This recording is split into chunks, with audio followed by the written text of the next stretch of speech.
Assalamualaikum warahmatullahi wabarakatuh. Salam, Om Swastiastu, Nama Budaya, Salam Kebajikan bagi kita semua. Nama saya Lukman Afandi dari instansi SMK Ahmad Yani, Kota Probolinggo.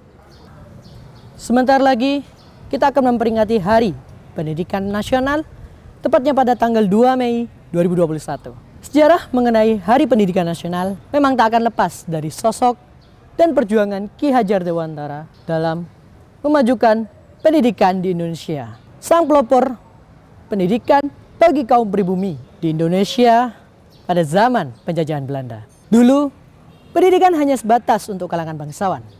Berbeda dengan sekarang, pendidikan dapat diperoleh oleh siapa saja, tidak peduli kasta maupun harta. Sehingga kita harus bersyukur di zaman ini kita berhak untuk mendapatkan pendidikan yang setara dan memperoleh atau menempuh pendidikan setinggi mungkin. Semua itu adalah berkat dari perjuangan Ki Hajar Dewantara. Berbicara mengenai Ki Hajar Dewantara, marilah kita mengenang sejenak siapa itu beliau dan bagaimana perjuangan beliau dalam memajukan pendidikan di Indonesia. Ki Hajar Dewantara yang memiliki nama asli Raden Maswardi Suryaningrat lahir dari keluarga Ningrat di Yogyakarta pada tanggal 2 Mei 1889. Beliau mendapatkan dan menyelesaikan pendidikan dasarnya di ILS, kemudian melanjutkan ke Stovia.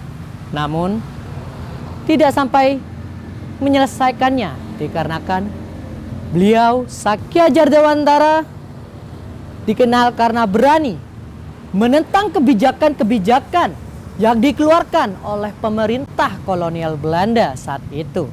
Salah satunya kebijakan mengenai pendidikan yang hanya memperbolehkan anak-anak kalangan bangsawan dan anak-anak kelahiran Belanda saja yang dapat memperoleh pendidikan. Kritik mengenai kebijakan tersebut dianggap sangat menghina pemerintah kolonial Belanda yang membuat beliau diasingkan ke Belanda. Saat di Belanda, beliau malah berkeinginan kuat untuk memajukan kaum pribumi di Indonesia. Dalam pengasingannya tersebut, beliau belajar ilmu pendidikan hingga mendapatkan suatu ijazah pendidikan yang nantinya akan digunakan sebagai pijakan untuk mendirikan lembaga pendidikan yang akan didirikannya. Pada tanggal 6 September 1919, beliau dipulangkan ke hari pengasingannya ke Indonesia. Setelah itu, beliau langsung melakukan serangkaian proses untuk mendirikan lembaga pendidikannya. 3 tahun kemudian, tepatnya tanggal 3 Juli 1922, lahirlah lembaga pendidikan yang bernama Perguruan Tinggi Nasional Taman Siswa di Yogyakarta. Ki Hajar Dewantara memiliki semboyan yang selalu ia terapkan dalam sistem pendidikannya. Semboyan tersebut secara utuh dalam bahasa Jawa berbunyi, Ing Arso Sung Tulodo, Ing Matyo Mangun Karso, Tutpuri Handayani, yang artinya di depan seorang guru atau pendidik harus bisa menjadi suri teladan bagi muridnya. Di tengah, seorang guru harus bisa memberikan bimbingan kepada para muridnya. Dan di belakang, seorang guru harus memberikan dorongan atau semangat kepada para muridnya. Begitulah cerita singkat mengenai sosok dan perjuangan Ki Hajar Dewantara dalam memajukan pendidikan di Indonesia pada zaman penjajahan Belanda. Perkembangan pendidikan di Indonesia saat ini adalah hasil revisi dan penelitian dari cara pengajaran dan pendidikan yang diterapkan oleh Ki Hajar Dewantara kepada para muridnya.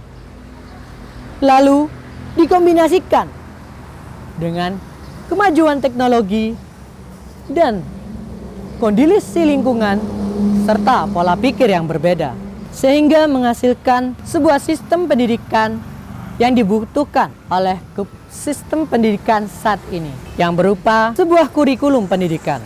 Namun, sangat disayangkan bahwa saat ini banyak tindakan tidak terpuji dalam dunia pendidikan di Indonesia. Misalnya, banyak siswa yang melawan guru. Siswa yang berbicara dengan guru menggunakan bahasa yang tidak sopan. Dan guru yang tidak bisa memberikan contoh perilaku baik kepada para muridnya.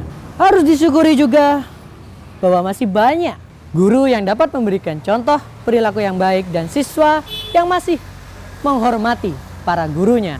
Semboyan Ki Hajar Dewantara sampai saat ini terus digunakan sebagai acuan bagi para pendidik atau guru untuk mendidik para muridnya. Pendidikan dianggap berhasil ketika seorang anak mampu mengenali tantangan apa yang ada di depannya dan tahu bagaimana cara mengatasi tantangan tersebut.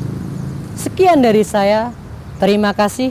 Wassalamualaikum warahmatullahi wabarakatuh.